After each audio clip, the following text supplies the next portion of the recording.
Well, thank you everyone for coming, and thank you guys for inviting me to this. This is super exciting for me. I'm going to talk today. The title of the talk is The Phytochemistry of Commercial Cannabis in the United States. And really, what the talk will center on is largely some research that has been recently put online that I did with the University of Colorado and some scientists over there on the chemistry of commercial cannabis in the United States. And this is all rooted in a lot of the work that I do at Leafly. So just by way of background,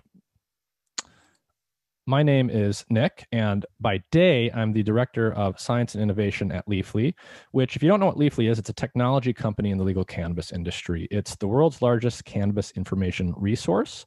A big part of Leafly is what you would call a three-sided marketplace. So it's an e-commerce company, not unlike something like Amazon, where we connect cannabis consumers to either the retailers or the brands that are actually providing legal access to those products in the space. And there's also, as we'll see, a very large strain database and content arm to Leafly. And so we provide a lot of educational resources to the consumer. By night, I run a podcast, a long form science podcast called Mind and Matter. And I talk about a lot of stuff that's related to the topics I'll touch on today and many other things. Broadly speaking, it's about how drugs, biotechnology, and the latest science impact our minds and bodies.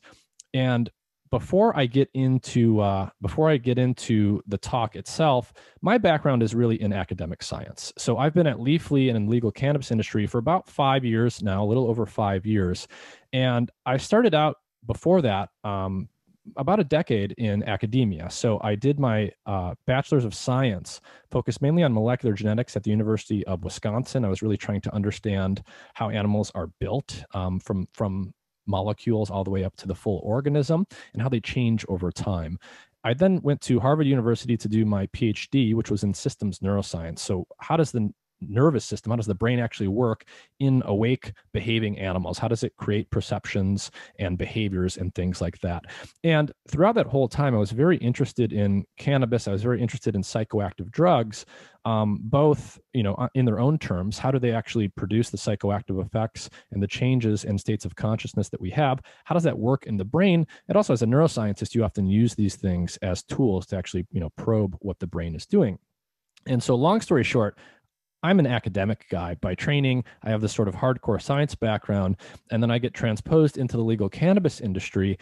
And I'm going to kind of tell the story of how that happened in many ways, and how the type of mindset that I brought into the private sector, into this very interesting and dynamic space, translated into some of the work that I will share with you today. So we will go over some background. We will talk about the cannabis plant and some salient aspects of it. We will talk about the legal cannabis industry and what I'll call traditional cannabis knowledge. Then I will spend the most of the talk going into the research that I've done with some of my collaborators on what the actual latest science of cannabis chemistry is saying and how that relates to some of that quote unquote traditional cannabis knowledge.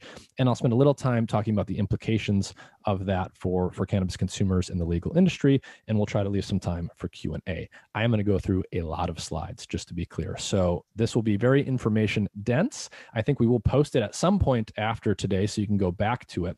But I like to start out with this slide to get people grounded in thinking about cannabis, because in many ways, cannabis as an organism is a lot like domestic dogs. There are many, many different dog breeds: Rottweilers, Great Danes, Chihuahuas, you name it. They look different, they act different. Lots of phenotypic diversity. And what's super interesting about that is every single dog on the planet today, no matter how well behaved or annoying it is, no matter how big or how small it is, no matter what kind of spots it has, they were all evolved. They were all domesticated from something that looked and acted very much like what we would recognize today as a wolf, right? So domestication can create phenotypic diversity very rapidly on evolutionary timescales. We can go from something very much like a wolf to all of the diversity you see in dogs today in just a few thousand years. And cannabis is basically the same in that sense. We've taken something that was growing in the wild in Central Asia originally, we've spread it all over the world, and we have engaged in this process of domestication, breeding and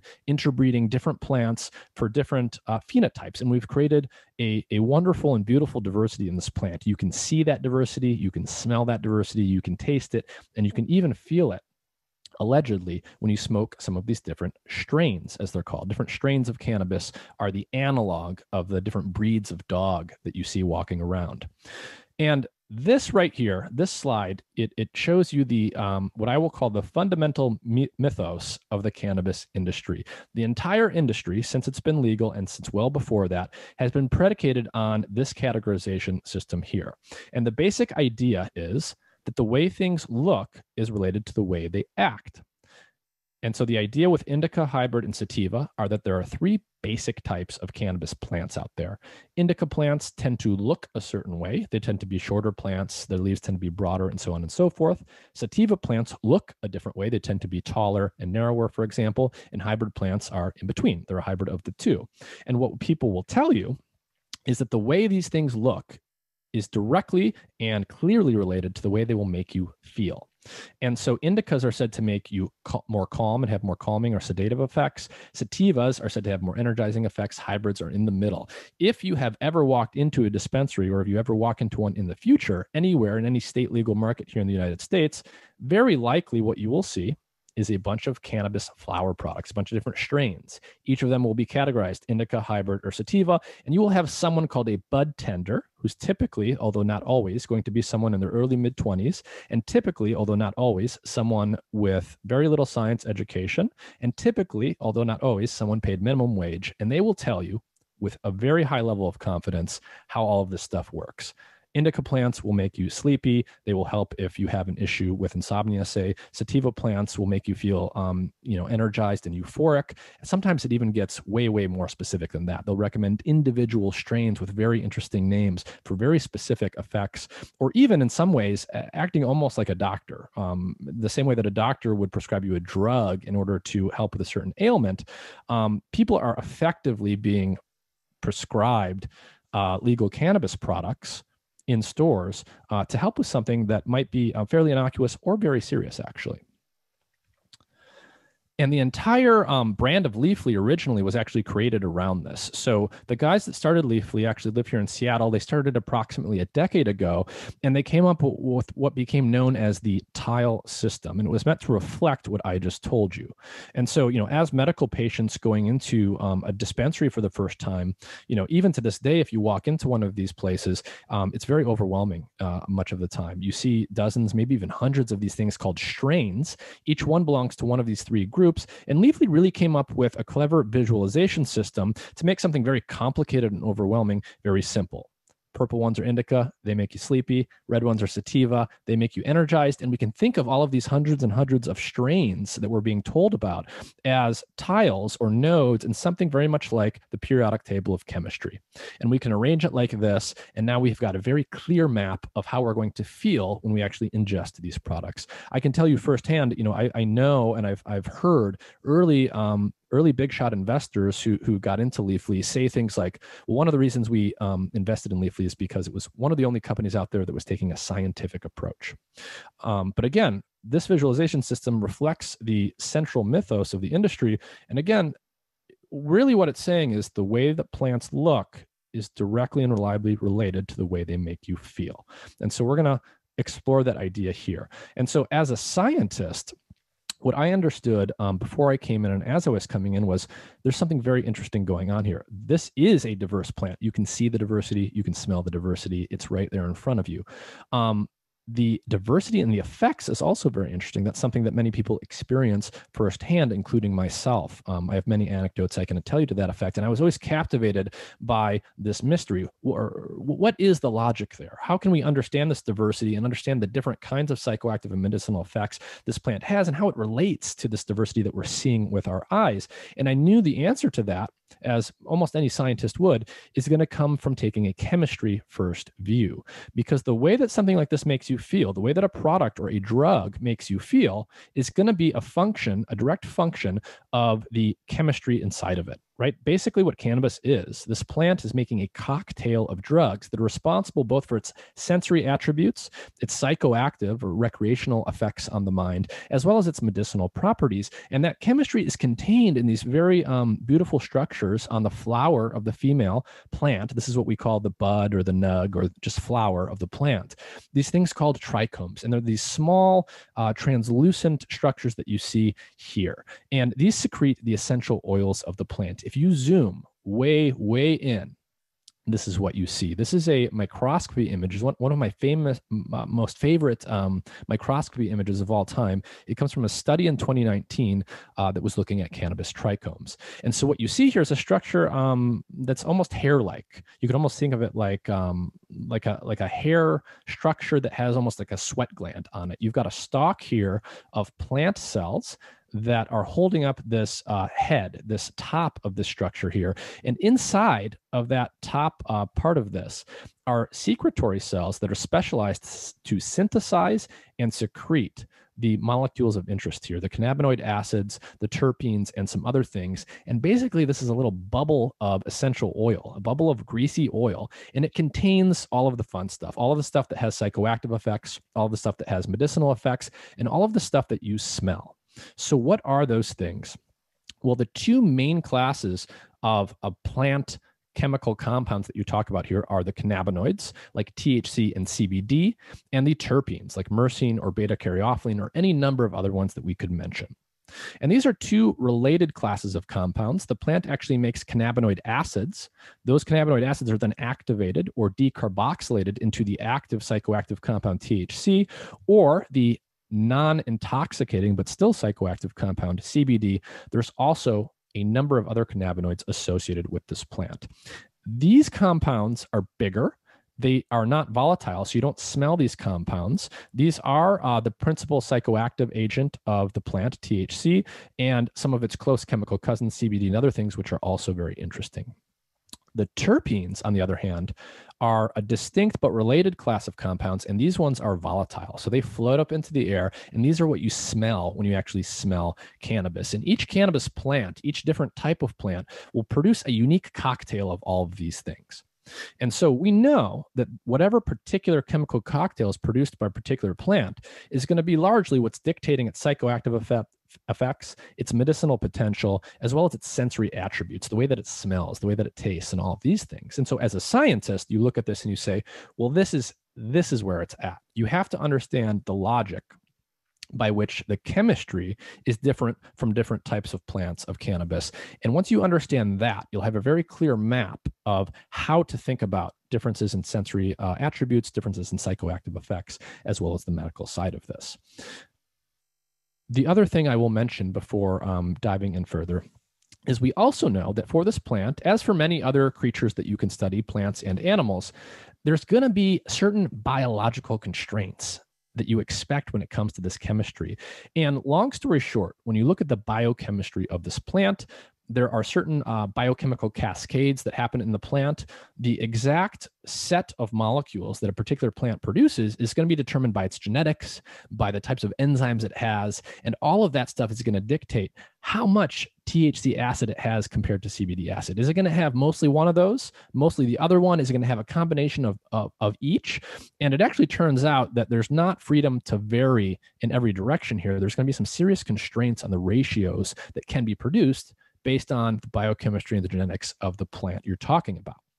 So we'll keep that in mind. We're going to see certain patterns of molecules. We want to understand what those patterns are and then use that to think about all of the other fun stuff. So what we're essentially asking here, let's translate the language and the central mythos of the cannabis industry into a more scientific hypothesis. What you're saying, if you believe and if you proclaim that indicas cause one effect, sativas cause the opposite effect, and hybrids cause another effect somewhere in the middle, is you're saying that on average, when you go and consume a product belonging to each category, each of those is going to have a different set of chemical compounds inside of it, or a different ratio of those compounds. Some of them might have more THC, some of them might have more CBD, they might have a different pattern of terpene molecules, but if they reliably cause different effects, they should reliably also have a different chemical composition. So instead of thinking about the morphology and then jumping to conclusions about the effects, I thought to myself, well, I'll just come in and I will get the data on the chemistry and I will disentangle all of this stuff. And that's the story I'm going to tell you today, but we have to take a slight detour because there was a bit of a hiccup in the road. So I released a study. This is after I got to Leafly, and I started learning about the industry, and I thought to myself, well, this is going to be a very simple problem to solve. All I have to do is go talk to the labs that are legally testing all of these products that have all of this chemistry data. I will tell them how exciting and exercises will be to understand this problem and really dig into the science here. They'll share the data with me. I'll figure out what the patterns are, and then we're off to the races. So long story short, I did a study with my friend Michael Zurab back at the School of Government at Harvard. And the reason we had to do this was I started literally calling labs and saying, hey guys, I'm a scientist. I'm super excited about this. Let's look at the data and let's discover some stuff here. And, you know, my naivete coming from academia into the private sector was I didn't realize that everyone was going to say, no, I'm not just handing you my data. So I was like, okay, that's a problem. How do I get this data? Well, it turned out I could do a FOIA request in Washington, and I could get all of the data, at least the potency data associated with the major cannabinoids from all the labs in the state of Washington. And what Michael and I demonstrated was something that was already known in the industry at the time. And this is known, it's sort of an open secret in the industry, which is there's a problem with the labs. And I'm going to come to that, but I'll just say first, we looked at THC and CBD content across these categories.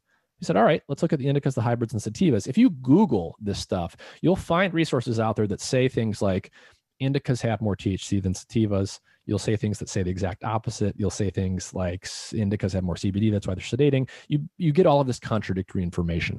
So we said, let's just look at the data. We classify everything into hybrid, indica, sativa, look at the THC content, look at the CBD content, which I'm not showing you here, and what you find is no difference, right? So two things might explain that. One, there might not actually be a difference there. Two, the difference might come from some of the minor cannabinoids and the terpenes that we could not look at because the data was not there. But as we discovered, there was another major problem. If you actually look at the labs separately, so what I'm showing you here is a graph of total THC content, the distribution of total THC content in the state of Washington over a given period of time across 6 different labs. And notice that each of these violins, each of these bubbles here sits at a different location. And notice that they also kind of have different shapes to them in some cases. So on average, the labs will kick out about 18% THC all the way up to about 23% THC. And this is data that's a few years old now. So that's interesting. Some labs are producing higher potency levels on average. And I can tell you that we did all the statistical analysis that one would do. And we showed that this difference between the labs persists even when you control for the different producers and the different types of products that get submitted to these labs. And I'm just going to jump to the headline here. What we showed formally is that absolutely, statistically speaking, these labs are producing different results. What was already known at the time that explains this is there's a strong economic incentive to produce higher numbers for your clients. Labs that produce higher levels get more business. That is a fact. If you produce high levels, you will get higher market share. And in fact, that's exactly what happened with Lab E and Lab F here. Lab F was subsequently suspended and shut down because they were found to be engaging in malpractice as a business. Lab E was suspended, and I'm not sure if they're still around or not, but as fate would have it, the 2 labs that got suspended also were the ones producing the highest THC levels.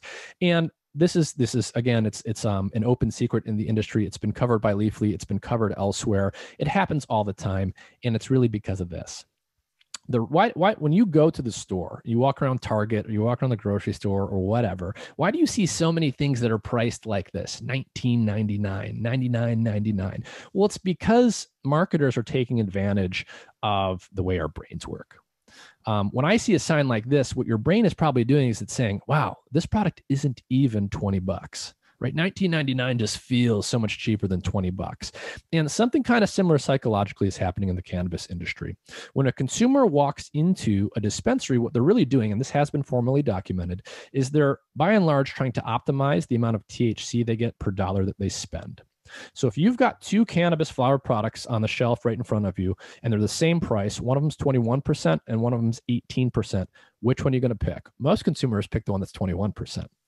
When you talk to retailers, what you will discover, and producers, is the producers are trying to sell to the stores. They want their product in the stores. The retailers will tend to tell those producers, do not bring me cannabis flower that is less than 20%. And the reason is that will sell slower and at a lower price because the consumer is going to gravitate towards those higher THC percentages. That problem just cascades all the way back through the supply chain. And what you get is producers shopping around from lab to lab and then bringing all their business to the one that gives them the highest number. That's why we see patterns like this. So this is now data that we analyzed at Leafly, because I discovered, okay, if I want to understand cannabis from a chemistry first perspective, I need data from labs, but because all of the labs are not reliable, I need to be very diligent about the labs that I actually take data from.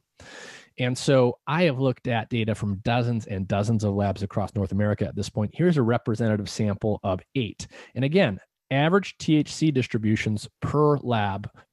This is what you see. There's some labs that give average percentages around 15%, some that give average percentages up to 24%. And notice that, right, the shape is different. And notice that we kind of get a weirder, funkier shape as you go up in average percentage here. This lab 4 here, this is someone who's producing an average THC percentage of 20%. Quite a coincidence that it's right at 20%. But also, it's got this weird bubble up here, this giant overrepresentation of products that happen to be above 25%. And again, these psychologically satisfying numbers, 20, 25, 30, are what people are after. That's how they spend their dollar. And that's manifesting here in how the labs are allowing the results to produce. Look at this lab over here, number 1, just blatantly skewed such that the majority of products are above 25%. No biologically literate person who's familiar with cannabis would accept that that is a legitimate measurement of the sample population in that state. So you can't trust the data from all the labs. Long story short, I spent a couple of years developing partnerships with labs across the country. So what we do, the reason I have that data that you just saw, is we actually require the labs to submit anonymized data samples to us, so we statistically evaluate them. And then we selectively work only with labs that we think are not clearly manipulating the data, like some of the examples you just saw. So we're very diligent about that. That's largely just because, I mean, not only is it the right thing to do, in an ethical sense, but I'm a scientist. If I want to discover something, I want to be able to trust the data that I'm actually working with. So one of the things, we do lots of stuff with that data. One of the things that I did recently that I want to talk to you about is a research study that I did with some collaborators at the University of Colorado. That's what I'm going to tell you about next. So we actually took that data from 6 different laboratory partners from 6 different states across the United States. We pooled all that data. So now we've got this very, very large data set of cannabis chemistry that we have validated in different ways. Then I've done some diligence to acquire. And we're going to tell you what we found. We investigated questions like, are indicas, hybrids, and sativas meaningfully different in any way that maps onto the chemistry? Are these strain names, these hundreds and hundreds of strain names that you see in the industry, do they actually mean anything at all in terms of the chemistry? We completely dissected the chemical diversity that we see in commercial cannabis in the United States and compared it to the labeling systems and categorization systems that you actually see in the commercial marketplace. And as you will imagine, as I go through this has implications not only for Leafly and how we interface with our consumer audience as an education resource, but also for how the entire cannabis industry is sort of organized and how it's regulated ultimately. This also has implications for things like the medical side of it.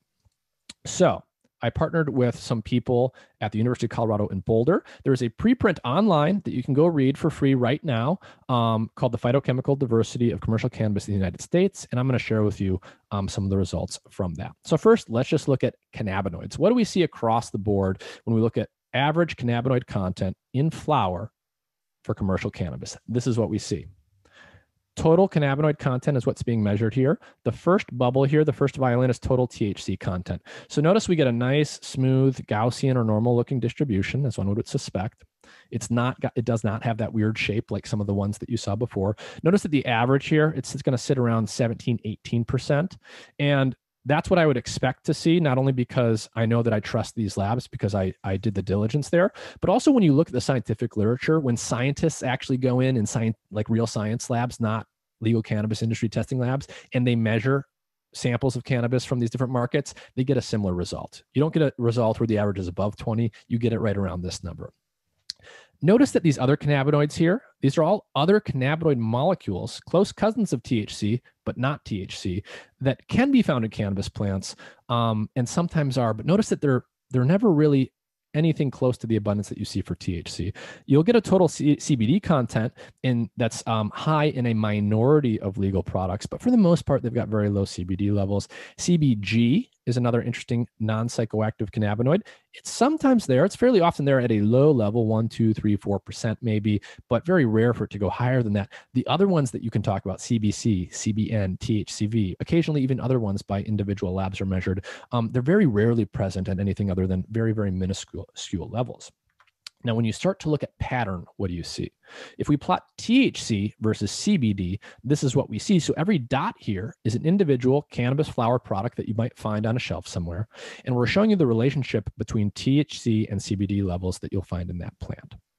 And so notice that you kind of get three buckets that just naturally come out of this data. And this is actually also what we expect. We see this in other papers. You see this in the wild, although the total abundance is not as high. You get a lot of plants that are producing mostly THC with low CBD. That's going to be 96% or more of the legal cannabis flower market, THC dominant, very low levels of CBD. But you also get these things that we call balanced strains. They've got a 1-to-1 or 2-to-1 or 3-to-1 ratio of THC and CBD. And then, of course, you've got some products which we'll call CBD dominant, high CBD levels and low THC levels. But again, 96% or more of everything's going to be THC. We're going to focus on that group because that's what dominates the market. And that's where those claims really come from around Indica, Sativa, and hybrid and the different strain names. The supposition people are making when you walk into that dispensary is that there are different types of THC dominant cannabis that have reliably different effects. So let's look at how terpenes are spread out across those different strains. We already know, and I can tell you, although I haven't shown you, that the cannabinoids do not differ between indica, sativa, and hybrid. It's not like one has more THC and one has more CBD. That's not the case. But let's look at the terpenes. There's a lot of diversity to look at there. Across the board, let's just look at the most abundant terpenes. So again, terpenes are these volatile compounds responsible for the aroma of the plant. They also have very interesting pharmacological properties in many cases. They are likely, although this is still being studied, having some modulatory impact on the actual psychoactive and or medicinal effects the plant has. And there are dozens and dozens and dozens of terpenes. These are the ones that are the most abundant. Notice that the basic pattern here is there's more or less a handful, maybe a half dozen or so terpenes that you ever see at reasonably significant levels. So it's going to be very uncommon to find an individual plant with 1% of its weight or higher for an individual terpene. That would be a very high terpene level. Notice that most of these are sitting below 1%. Myrcene's the most abundant, caryophyllene, limonene, humulene, and so on and so forth. A lot of them are very found at very low levels in the plant. These are the ones that are most abundant. But just like the cannabinoids, we need to look at the patterns, the combination of these things that are found in individual plants, because as I'll show you, the terpenes can't be thought of one at a time necessarily because they're also correlated with each other, or many of them are at least. So what I'm showing you here is the correlation in the abundance of two terpenes. So no matter what lab you look at in what state, no matter what plant you look at, what you tend to find is that when you've got high levels of this terpene called beta caryophyllene, which is interesting because it has anti-inflammatory effects, you also tend to have high levels of this terpene called humulene. So why am I showing you this? Why is this important? Well, we actually know the biological basis for this relationship. These are two terpene molecules co-produced by the same enzyme at a particular ratio, and that's why you see this nice, tight, linear correlation between these two compounds. And of course, because that's coming from the biology, we expect to see that at each and every lab that we look at if they're measuring things properly. And in fact, that's what we see. So we know that there can be these correlations between individual pairs of terpenes, but there are many, many terpenes found in each individual plant. What we want to do is understand the sort of patterns across all of those terpenes that we see. And to do that, we use a variety of analytical techniques. I am not going to go into too much detail here. What you're seeing are graphs that show you different patterns of terpenes that tend to manifest in commercial cannabis flower. So what you're looking at on the left is a correlation matrix. So just like I showed you the graph that showed you the correlation between beta caryophyllene and humulene, we can look at the correlation between every pair of terpenes that's found in these plants, and we see interesting patterns emerge from that. If we take a graph like that and we turn it into this network diagram on the right, you can kind of see, even if you don't know what this graph is, you see how there's like different constellations that come out of there. There's groups of terpenes that tend to be closely associated with one another. If this was a graph of your Facebook data, for example, we could take all the data from our Facebook profiles and we could make a graph like this based on who we interact with and who we engage with. The dots that are close together connected by thick lines, that would be like someone that you communicate with a lot on Facebook. If there's a thinner line and the dots are further away, that's someone that you don't interact with so much on Facebook. That would be what the social network graph looked like of your behavior. This is almost like the social network graph of the different cannabis terpenes. So the bottom line is, when you look at the data and you analyze it, certain terpenes tend to travel with each other in these groups. Some people call them entourages, because there's this idea that in cannabis you get something called an entourage effect, that the particular combination of compounds in any one plant is going to be impactful insofar as that particular set of compounds, that entourage, causes a reliably different set of effects compared to some other entourage in some other plant. What we're showing you here is there are, in fact, different entourages that you can identify in these plants. So to look at patterns in an analytical way, to understand how this data, based purely on chemistry, based purely on the analysis of the chemistry, relates to those classification systems we talked about at the beginning, the traditional knowledge in cannabis culture, we have to do something called dimensionality reduction. And again, I'm not going to go into detail about the math here, but to give you an intuition for how this kind of analysis works, you can just think about looking at an object and then shining a light on it to cast a shadow. And so here, what I'm showing you on this slide is just some complicated looking 3D sculpture, right? It's spherical. It's got this very interesting pattern to it. And when you shine a light on something like this, you of course get a shadow that you can project onto a flat 2-dimensional surface. And so what I want you to take away from this is we're taking a 3-dimensional object. It's got 3 spatial dimensions. We're turning it into a 2-dimensional object. The shadow is a compressed 2D version of this 3D object, but we can still look at that shadow and discern a lot about the object from which it comes, right? You can see a lot of pattern in that shadow. And we take our 3-dimensional problem, we turn it into an easier to study 2-dimensional problem, and we see something like a shadow. We're going to do that, but we're going to do that for the chemistry. And that's through something in this case called principal components analysis. And so what you're seeing here, every dot is a sample of cannabis flower, and there are tens and tens and tens of thousands of samples here. And we're kind of looking at the shadow of the data. So for every dot, it's a flower sample for which we've measured dozens of terpene molecules. So we've got dozens of dimensions to this data set.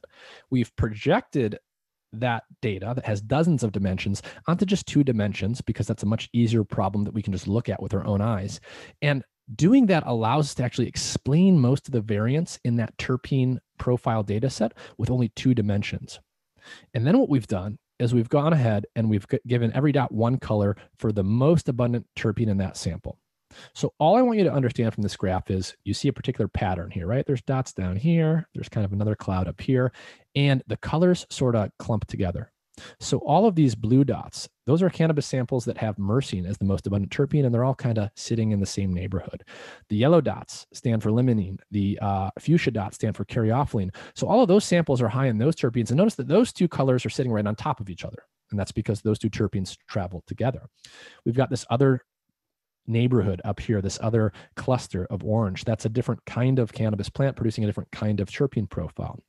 And so what we can do is we can actually take a data set like this, and we can run it through clustering algorithms, the types of algorithms that are commonly used every day in many of the websites and the apps that you're familiar with. A social media website will use these to group people based on their behavior. Netflix will use these to group movies based on the types of people that watch them, and so on and so forth. And what we're going to do is we're going to actually categorize cannabis in a completely objective kind of scientific way. We're going to say, we're going to feed in the chemistry data, and we're going to segment all of the flower products into different groups. We're going to partition them into different groups using a clustering algorithm. The algorithm doesn't care how much you paid for it. The algorithm doesn't care how good people say the cannabis is. It doesn't care about the strain name or the Indica Sativa thing. It's just going to be based on the chemistry. And when we do that, one good way to partition the data turns out to be to partition it into thirds. So one of these algorithms tells us that a good way to explain the chemistry here is to cut the data into 3 different clusters. That's super interesting, right? Because that sort of story that's told throughout the industry is based on this tripartite categorization system with Indica, Hybrid, and Sativa. So now what we want to do is we want to ask, how does that system that the industry is using maps onto this algorithmically defined set of clusters that's based entirely on the chemistry, right? How much does the science and the chemistry side of it actually match up to the industry side of it? right? And so to do that, I'm just going to show you the same exact graph. I'm going to change the graph on the left, but I'm going to add purple for indica, green for hybrid, and red for sativa. If that system is good at explaining the diversity of chemistry that we actually see in the data, then we should see red dots in one part of the graph, mostly by each other. We should see purple dots in another part of the graph, mostly by each other. And then we should see the green dots somewhere in the middle for the hybrids. That's not what we see here, right? By and large, when you look at this, it just looks like a mess, right? There's kind of dots all over the place, and the colors do not cleanly segregate into different corners of the graph for the most part. And what that means is that overall, the indica sativa hybrid designation that is commonly used to categorize flower in the commercial space does not map onto the chemistry, the chemical diversity that we see very well at all. Okay, so indica sativa hybrid, not very good at explaining chemistry. But what are these groups then that we found? We did identify these three different chemically distinct types of cannabis. That's the graph on the right. What are these groups? If we take the average of all the dots in each group, what do we see? Well, we'll just say this is group one. Group one is high THC cannabis that is characterized by having particularly high levels of the terpenes beta-caryophyllene and illuminate. This is the profile, if you look at it as a radar chart like this, that you'll tend to see in cannabis flower products that belong to this group, the ones that have this type of chemical profile. The types of strains, as they're called in the industry, that tend to show up in this group are things with glue or cake or sweet sounding cake stuff in the name. So Gorilla Glue 4, a very popular cannabis strain. Wedding Cake, that was Leafly Strain of the Year a couple years ago. Gelato. A lot of the strains have those kinds of names with glues or cakes or ice cream. Ice cream cake is another one. Those strains often show up in this group. High beta-caryophyllene, high illuminate. They have that particular entourage of terpene profiles. Group 2 has a different ratio of all of these things. The same compounds are present, but at different ratios. Group 2 is characterized by very high levels of something called myrcene, as well as relatively high levels of something called pinene, right? So it's a different cocktail of drugs, essentially, inside of the essential oil of these strains. Here is where you tend to see strain names like Blue Dream or Granddaddy Purple or 9 Pound Hammer, right? So different kinds of strain names tend to exhibit these different kinds of entourages, these different types of chemical signatures. Group 3, the final one, is characterized predominantly by high levels of this compound called terpenylene. And here you see strain names like Jack Herrera or Super Lemon Haze or Ghost Strain Haze. These are all types of strains that tend to have this type of profile. Now, what I can tell you, which is an area of controversy in the industry, is there's a big open question around how reliable these strain names are. Because unlike other industries, there's really no rules or regulations around these names. I can grow a cannabis plant, and if I'm licensed and I can sell it legally, there's no restrictions on what I call it. If someone's growing Jack Herrera and putting a Jack Herrera sticker on the bottle, they don't have to prove that they genetically have something called the Jack Herrera plant. They don't have to prove that they have a particular chemical profile. They can pretty much just pick whatever name they want. And so you kind of get the two extreme schools of thought here with lots of people in the middle would be the following. Someone like a bud tender will often tell you that the strain names are actually quite reliable, that they are reliable indicators of the way that a product is going to make you feel. Jack Herrera feels one way. It's said to be energizing. Granddaddy Purple feels another way. It's said to be sedating.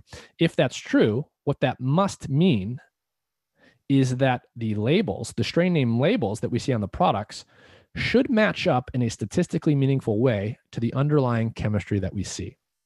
Now, the opposite school of thought, and you'll tend to see this with people that have more of my background, right? If you go talk to a physician or a scientist, they'll basically hear these strain names and oftentimes start laughing. Like, people are just picking random names. They're cute sounding names. These are marketing tools. This is completely and utterly meaningless. And therefore, if that's the case, when we go look at the chemistry data, we should see no good correlation between the strain names that we see on the labels and the actual chemistry inside these products. And so with the chemistry in hand, we thought, let's just look and see what's true. So the way that we're going to do that, so the way that I'm going to display this to you, and this is all in the paper if anyone really wants to geek out on the details, is for every strain that we have a lot of data for, and so these would be the strains that you see here are the ones we have the most data for, dozens or many hundreds of samples in each case for each strain name here. What we're going to do is we're going to compare all of the samples that share the same strain name. So if you're looking at 2 Blue Dream samples, for example, maybe one comes from Seattle, maybe one comes from Southern Washington. We want to compare those two and say, how similar are they chemically speaking? And then we're going to compare each of those to a sample from California and a sample from Florida. And we're going to do that for all of the samples that we have.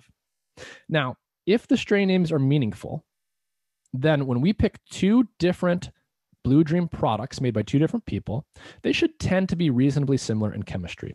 And when that's true, we're going to see bubbles show up near the top of this graph, near the very top. That means that things are relatively consistent and relatively reliable between products that share the same strain name across producers and across regions.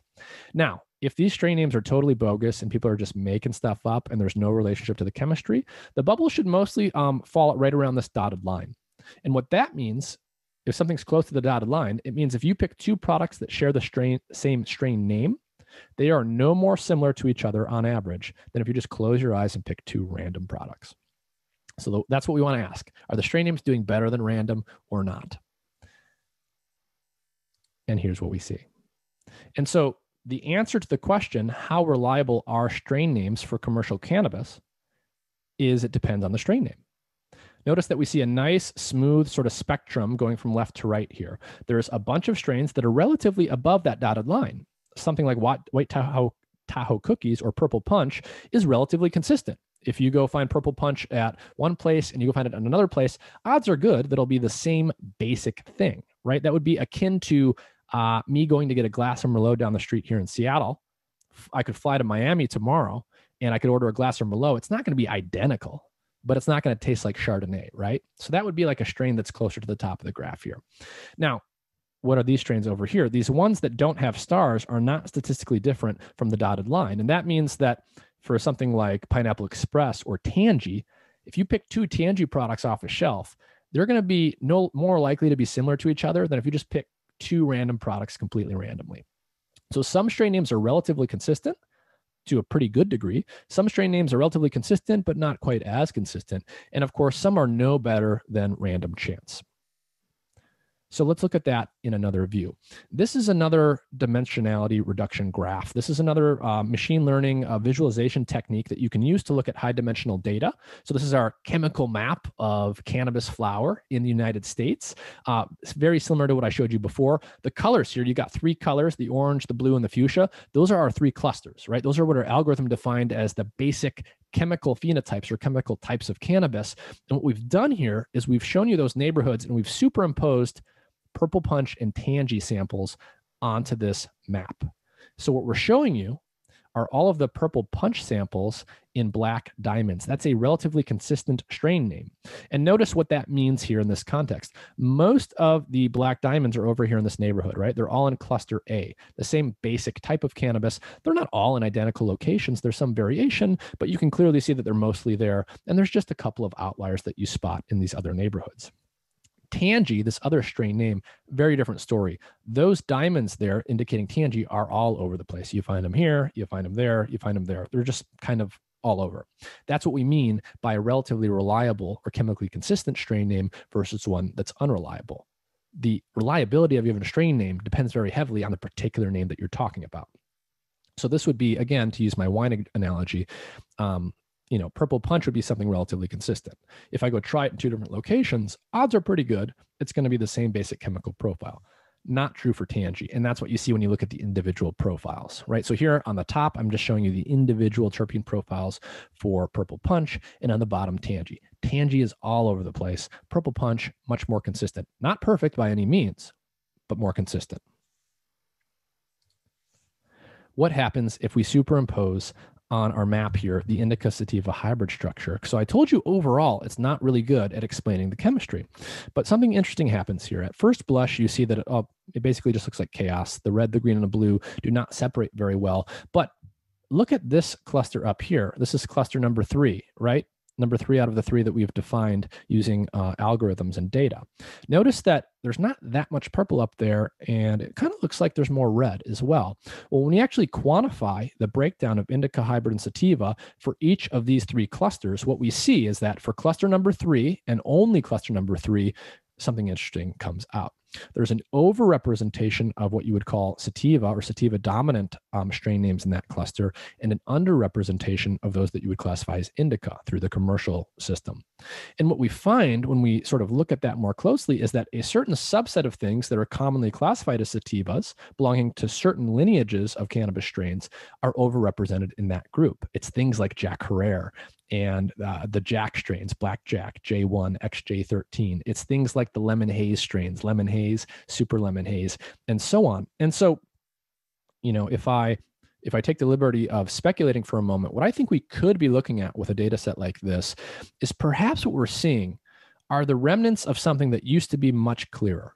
Perhaps one day, decades and decades ago, there actually were 2 or 3 clearly distinguishable types of cannabis. Maybe one was what people called indica and one was what people called sativa.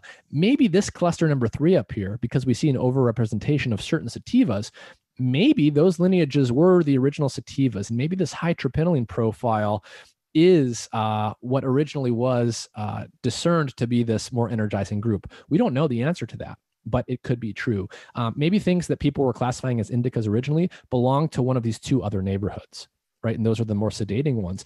We don't know the answer to those questions, but what's wonderful about the present moment is they're actually testable. So in principle, you could get the genetics of these plants, you could test the chemistry, and if you were diligent and you did the properly controlled human studies, you could actually discern whether or not certain types of chemical phenotypes, different chemical phenotypes of cannabis cause different effects. And there's scientists working on those kinds of problems today. What we've provided here is sort of a map, a chemical map of all of the common chemical profiles seen throughout commercial cannabis today. And now I think the name of the game is really to go in and to determine what are the differences in the subjective effects that you might tend to get from strains and products that belong to these different chemically defined families. And that's a really interesting topic. In this paper, right, the whole point of this paper, if you go and read it, is to come up with a way to think about and to classify cannabis based on its actual chemistry, not based on its morphology or what people say about it, but based on its actual chemistry. And that's the model that we come up with. I'm not going to dwell on it. But what does this actually mean when we start to think about the consumer side of this, and we start to think about the industry side of this? Well, we came to 2 conclusions from that work. One, the indica sativa hybrid classification system, for the most part, does not do a very good job at explaining the chemistry of these products, right? So that means if someone goes in and tells you with confidence, indica will make you sleepy, there's probably not a lot to that. That's probably mostly just in their head. When someone says, well, that you should have a particular strain name for some effect that you might want, what we discovered with this was that really depends on the strain name. Some strains are relatively consistent, but none of them are perfectly consistent. And some of them are not consistent at all. If you walk into 2 different dispensaries expecting to get the same effect from 2 different Tangie products, you might be out of luck. So if this is the structure of the industry today, and this is the design implementation for the original instantiation of Leafly, what we had was this indica sativa hybrid system. Red is sativa, they make you energized. Purple is indica, they make you sleepy. And there's a lot of green hybrids in the middle. If we actually change those tiles to a chemistry first viewpoint, and we give you colors based on the chemistry, we start to see, right, that there's not a good relationship between that system and the actual chemistry. This just looks like a mess. So if you want to make sense of this and use the chemistry first perspective, you've got to use that data to reorganize everything. And when you do that, what you see, what I was showing you in that data before, is what you're seeing in this cartoon version here, that there actually is a kind of logic here. There is kind of a periodic table of strains, if you will, that one could make based on the cannabinoid and the terpene content of these strains, assuming that they're relatively consistent, right? So we've got a number of problems in the industry. How do we get things to become more consistent? How do we get things to be regulated in the appropriate way? And how do we understand how the chemical logic, the very rich, very interesting chemical logic of this landscape actually influences things like the subjective effects people are after from both a recreational and a medicinal perspective? So there's a lot more I could say on that. This is the second to last slide. So what I'll just mention is, at Leafly, we're this sort of 3-sided marketplace and cannabis information resource. We've got all of this data that's very interesting. And what I'll call the Leafly data ecosystem is a unique set of data that we get from different sources. We get a lot of what I'll call demand side data from consumers. What are they looking at? What are they interested in? What are they ordering online through Leafly? What are their purchase patterns that they're displaying behaviorally? We have a lot of supply side data. What is the market actually composed of? We work with thousands and thousands of dispensaries and brands, and we can see what's actually available on their menus on Leafly. So we know what products are out there, what strain names are associated with them, et cetera, et cetera. We know the demand side. How are people behaving? How are they actually buying these products? And we actually know a lot about the effects and the cannabis chemistry. We get people telling us what the subjective effects are by writing crowdsourced reviews, which we collect on Leafly. Just like you see reviews on Yelp or Amazon, people can come in and review strains and products on Leafly. And all of that too can get rooted in the chemistry. And we can understand the relationship between all of these things and use that both to power the functional side of Leafly, by putting a lot of this data into things like recommendation algorithms, which can be very unique. We can do that by offering data insights to clients, so retailers or brands that want to sort of understand what the market looks like and what all this behavior looks like. And you can even imagine some of the other applications that are out there that come for being able to correlate things like the chemistry with the subjective side of this. And that might be of interest to people like biopharmaceutical companies who are interested in actually understanding the chemistry at a very, very detailed level, and using that for real drug development. So with that, I will say thank you. Again, my name is Nick Jikomes. I'm the Director of Science and Innovation at Leafly. I also run a long-form science podcast that comes out every week. That's called Mind and Matter. I often talk to people in the cannabis space. I often talk to people in the psychedelic science space. I talk to people about all sorts of things to do with drugs, biotechnology, and related areas of science. You can find me at my website, which is listed there. And I also have a Substack. I do a free weekly newsletter, which you can subscribe to, and it will keep you up to date on the podcast about the research world insofar as I'm plugged into it. So a lot of the stuff that I just talked to you about, as well as anything that might be of interest that's in that general realm. So I've got a fair amount of time left for Q&A, so we can just jump right in. Great, thank you. And we do tend to start, people do tend to start dropping off, but let's try and get in as many as we can. So if we can keep questions short, that gives more time for answers. Anirudh, do you want to go first since you have raised your hand? Okay, can you hear me? Yes. Yes.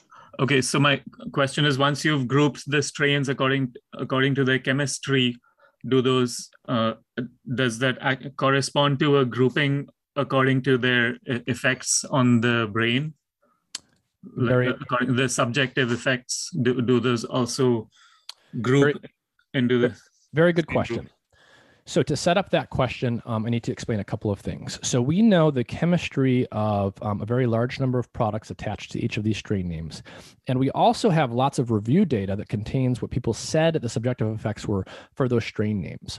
But that data, so what you have to understand about the second data set in relation to the first one is the second data set is very large. So we've got millions of reviews on Leafly, but it's also very noisy, right? Because when two people write a product review on Leafly, oh, can you guys see my screen? No. Okay, I'm going to reshare it as I speak. When we look at product reviews on Leafly, let's say two people write a review for the Blue Dream strain. I don't know necessarily the underlying chemistry of those two products they reviewed. So even though that they say they're reviewing the same strain, I don't know if those two reviews actually have the same chemistry. And so when you understand that fact, you can appreciate that the data is fairly noisy. Nonetheless, there's a lot of data. So even though it's noisy, we've got a lot of it. So when we look at the subjective effects coming from reviews and we look at the chemistry, this kind of map that I'm showing you here, what does it look like? What I can tell you with lots of caveats on the data and that it's very noisy is that you do find certain correlations that I think are instructive and at least point you in an interesting direction. If you had to draw more calm to more energizing on this image that I'm showing you here, you would say that the ones on the bottom left on average appear to be more calming, and the ones on the top right on average tend to be more energizing. So in particular, there is an association with these orange and these pink ones on the right. So those are ones that are high in compounds called terpenylene and ocimine. There's an overrepresentation of strain names in that group from the energizing group.